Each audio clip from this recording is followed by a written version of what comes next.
I am excited to get back with you guys because I left you on the note that I'm going to go see my doctor about my adult ADHD, and I did.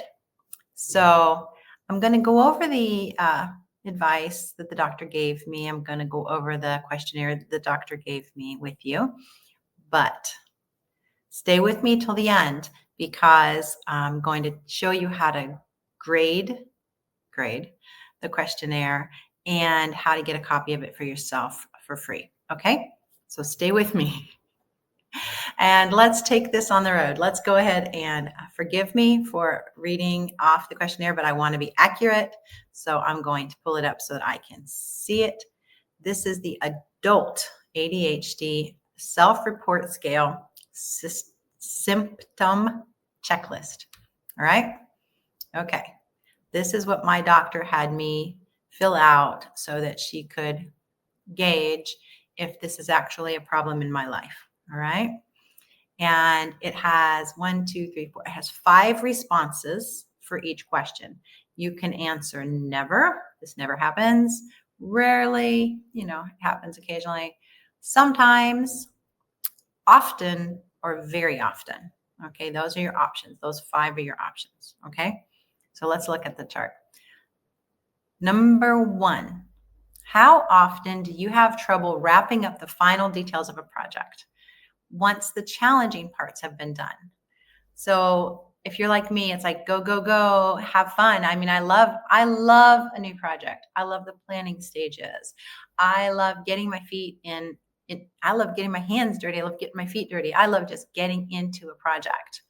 But once the fun stuff's over and you're down to the boring stuff, how often do you have trouble wrapping that up, finishing the job, taking it to the end, completion, 100%? Never, rarely, sometimes, often, very often. Okay. Number 2, how often do you have difficulty getting things in order when you have to do a task that requires organization? All right, you saw my desk one day and I was sitting there getting ready to work when it just hit me. Oh my gosh, I can't work. Everything is everywhere. And it was just frustrating me. They say a cluttered desk, a cluttered mind. And I was trying to get focused. So I had to clean my desk. So how often do you have difficulty putting all the parts in order so that you can do a task? Never, rarely, sometimes, often, very often. How often? How often do you have problems remembering appointments or obligations? So I have my phone, of course. I have everything on my calendar. I try to. And I also have an old school paper planner because I need to write things down too. The writing helps save it in another part of my brain. And sometimes that's enough to help me remember. But otherwise, yeah, I use my phone. So how often do you have problems remembering appointments or obligations? Never, rarely, sometimes, often, very often. Number 4, when you have a task that requires a lot of thought, how often do you avoid or delay getting started? Okay, the way I read this question was, how often when you have a task do you procrastinate said task? Never, rarely, sometimes, often, very often. How often do you procrastinate?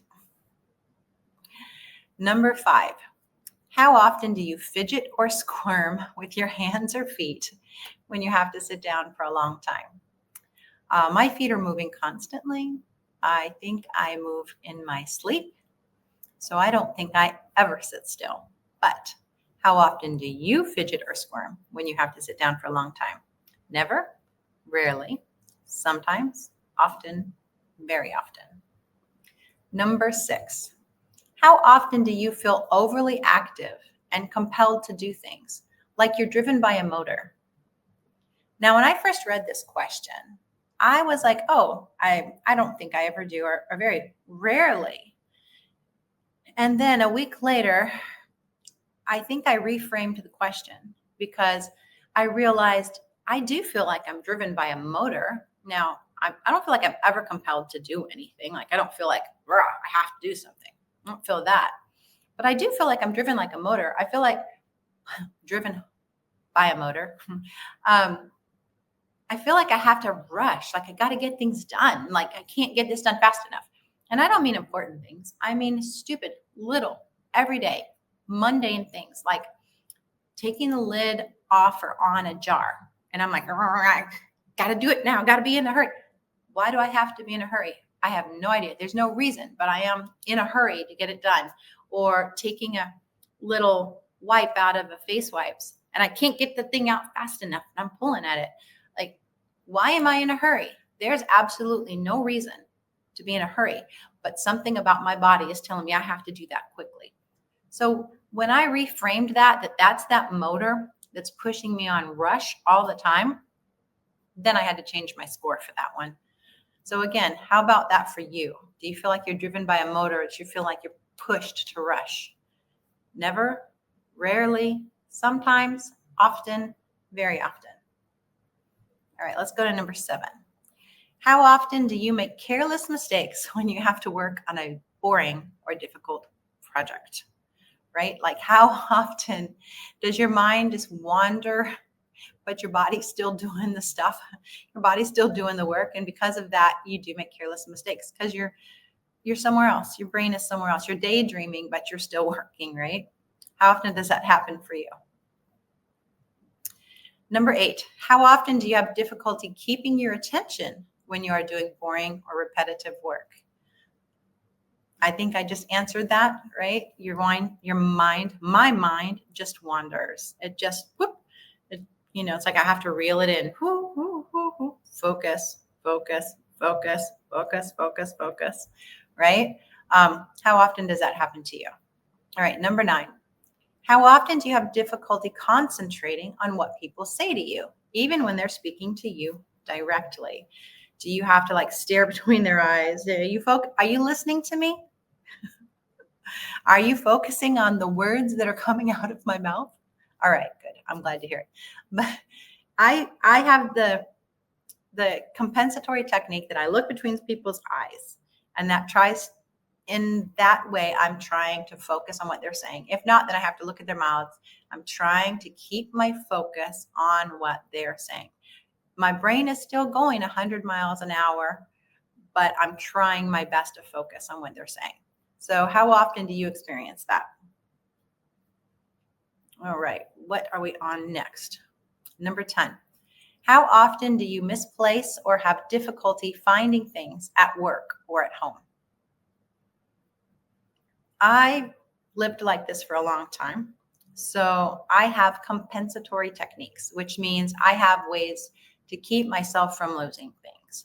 So I have a hook that my purse goes on all the time.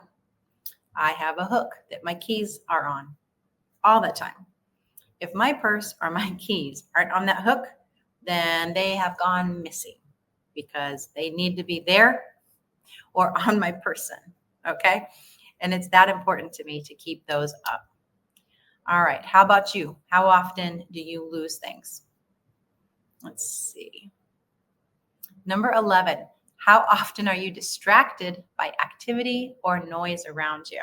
You can't focus because so much is going on. You're in a noisy restaurant. You're in a noisy mall. You're in a noisy group of people and you just got to get away. You got to go out to the balcony and get away.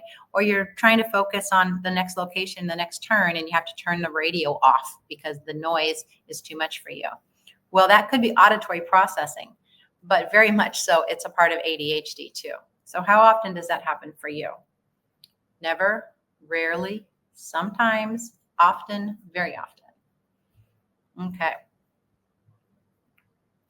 Number 12, how often do you leave your seat in meetings or other situations in which you're expected to remain seated? I think I do pretty well at being able to maintain my seat. I might be moving, but I am in my seat and I am actively trying to pay attention and focus. But yes, my hands, my feet, my legs, something is probably moving. So for you, are you able to sit through meetings without having to get up and move around. Never affects you, rarely affects you, sometimes affects you often or very often, right? All right, number 13. How often do you feel restless or fidgety? How often are you moving, right? How often do you feel that? Never, rarely, sometimes, often, very often. Number 14. How often do you have difficulty unwinding and relaxing when you have time to yourself? I actually have a good score on that one question because I absolutely love to relax. I like to light some candles, light some incense, play some spa music, take a bubble bath, lay in bed, sit somewhere and try to meditate. You notice I said try and meditate. Have a massage. So you kind of forced, to just relax. I still have to try to relax, but I have a better score on that than a lot of the other ones. How about you? How are you able to relax when given the opportunity? All right. Number 15. How often do you find yourself talking too much when you're in social situations? Who knew that that was a symptom of ADHD? I mean, my third grade teacher could have told you then, but of course, this wasn't a big thing when I was in third grade. Yeah, I have a problem with that. I have friends who are close enough to me that they can just signal me I'm talking too much, and I will tell people, listen, if I'm going overboard, if I'm talking too much, give me a signal, let me know. Because I don't want to be that person. I really don't. I don't want to be the know-it-all. I don't want to be the person that's talking over everybody else. I don't want to be the person that's talking constantly. I don't want to be the person you avoid because once you get in a conversation with me, you're stuck for half an hour. Like, I don't want that for myself. And so how are you with that situation? Does that affect you ever? Rarely? Sometimes? Often? Very often? When you are in a conversation, number 16, how often do you find yourself finishing the sentences of the people you're talking to before they can finish the sentence themselves? I really just thought I was smart. I know where you're going way before you get there, and I can't wait for you to get there. I'm in that rush state, right? Like, blah, blah, blah, blah, blah. Say the sentence, say the last 3 words. I already know what you're going to say. I'm ready to respond.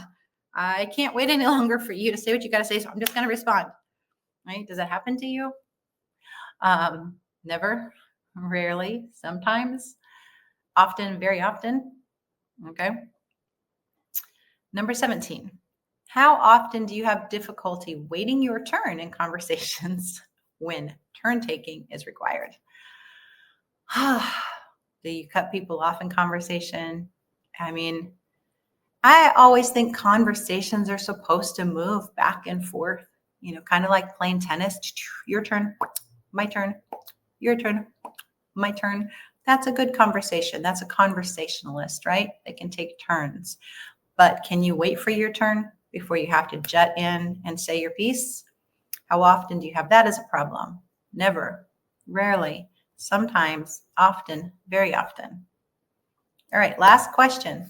How often do you interrupt others when they're busy? Wait, this will just take a moment. I need to say this while it's in my mind. I'll forget it if I don't tell you right now.